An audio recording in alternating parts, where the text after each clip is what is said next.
Di tengah melusunya perekonomian Indonesia, sektor pariwisata disebut-sebut tumbuh sangat pesat. Padahal pandemi COVID-19 baru saja berlalu. Hal itu disampaikan Ketua Kadin Bali periode 2015-2020, Anak Agung Ngurah Alit Wiraputra.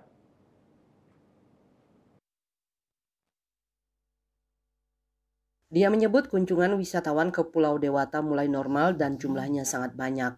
Mengenai larangan pihak-pihak tertentu yang melarang wisatawan berkunjung ke Bali, tahun 2025, Alit Wiraputra menyebut sama sekali tidak berpengaruh. Hal tersebut karena Bali sudah keburu terkenal di dunia dan punya trademark atau kekhususan tersendiri. Menurutnya, sesuai tren wisatawan dunia selama ini, mereka telah merencanakan berwisata jauh-jauh hari, misalnya 1 atau 2 tahun sebelumnya. Sedangkan imbauan kepada wisatawan agar tidak berwisata ke Bali baru keluar menjelang akhir 2024. Alit Wiraputra mengimbau pemerintah dan komponen pariwisata di Pulau Dewata supaya bijaksana menata apa saja agar wisatawan tetap datang. Semua pihak berjuang keras agar image mengenai kemacetan dan masalah sampah cepat teratasi.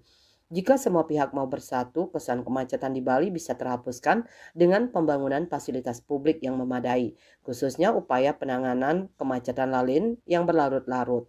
Alit Wiraputra berharap agar pemerintah berani mengambil konsekuensi cukup besar. Dia mencontohkan agar kendaraan bermotor di atas 6 roda seperti truk pengangkut material bangunan dan lainnya harus beroperasi pada malam hari. Truk-truk yang bergerak pada pagi hingga petang harus di-stop karena bikin macet. Mereka bergerak di jalur tengah, bahkan banyak yang konvoi sehingga mengakibatkan situasi kredit.